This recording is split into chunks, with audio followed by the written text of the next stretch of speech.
Mungu anataka kuhusika katika maisha yako ya kila siku. Yeye ni msaada ulio karibu. Yeye anataka ahusike katika kila maamuzi unaoyafanya. Anataka awepo pale kukupa mwongozo, kukupa hekima ya kufanya maamuzi yaliyokuwa sahihi ili uweze kunufaika na yale ambayo ameandaa kwa ajili yako. Lakini ili yeye aweze kuhusika sasa katika maisha yako, wewe unao wajibu, una majukumu ya kusimamia ambayo yatamruhusu yeye kuweza kuhusika katika maisha yako. Ndiyo maana anatufundisha neno lake, makusudi tujue ni nini ulio wajibu wetu, ni nini yaliyo majukumu yetu, na baada ya kujua sasa anategemea tuyasimamie ili tuweze kumruhusu yeye kuhusika katika maisha yetu. Bwana Yesu asifiwe. Mimi ninaitwa Mwalimu Daudi Mwarizo na ninakukaribisha katika maisha ya ushindi. Neno la Mungu linasema katika kitabu cha Warumi sura ya 8, tutaanzia mstari wa 14 kisha tutaruka kwenda mstari wa 16. Mstari wa 14, kwa kuwa wote wanaoongozwa na Roho wa Mungu, hao ndio wana wa Mungu.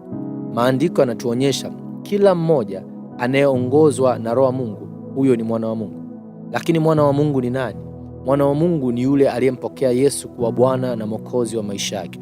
Hajalishi huyo mtu anaitika katika dhehebu gani, hajalishi yeye anajitambulisha kwa jina gani la kiimani, lakini maadamu amekwisha kumpokea Yesu kuwa Bwana na Mwokozi wa maisha yake, huyo mtu moja kwa moja anaitwa mwana wa Mungu. Na kama ni mwana wa Mungu, maandiko yanatuonyesha huyo mtu anapaswa kuongozwa na Roho Mtakatifu.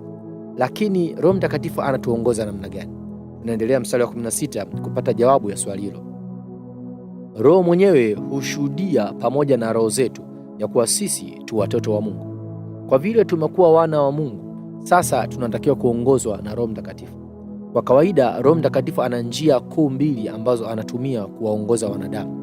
Ya kwanza ni njia ya mafunuo, pale ambapo anakupatia maono fulani juu ya jambo ambalo limetokea au litatokea katika namna fulani ya kimiujiza. Lakini njia ya pili ambayo watu wengi huwa wanaidharau ni njia ambapo yeye anashuhudia jambo pamoja na roho zetu. Kwa lugha ambayo ni nyepesi, tunasema yeye Roho Mtakatifu hutuongoza kupitia dhamira zetu. Kila mmoja ana kitu kinaitwa dhamira, ule utashi wa ndani ambao huwa unamkumbusha kila mara anapofanya maamuzi mazuri au anapofanya maamuzi mabaya.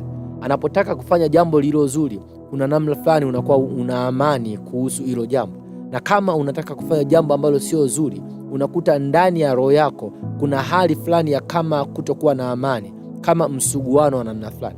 Kwa kawaida ni Roho Mtakatifu anakuwa akisema na wewe kupitia dhamira yako.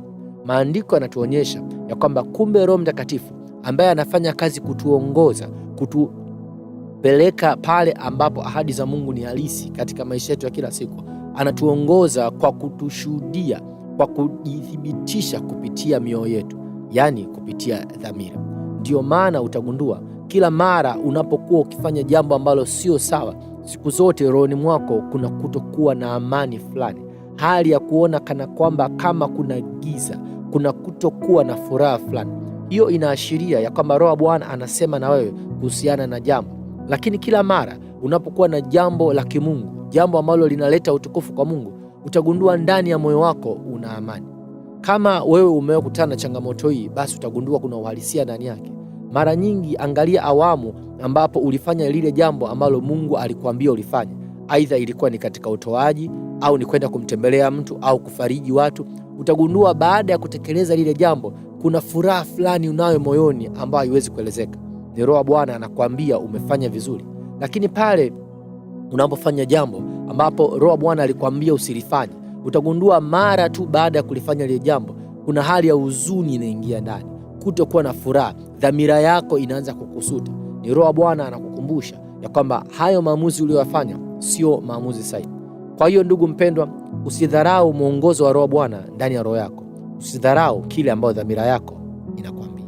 Kama umebarikiwa na somo hili kwa namna yoyote ile, basi niandikia comment hapo chini.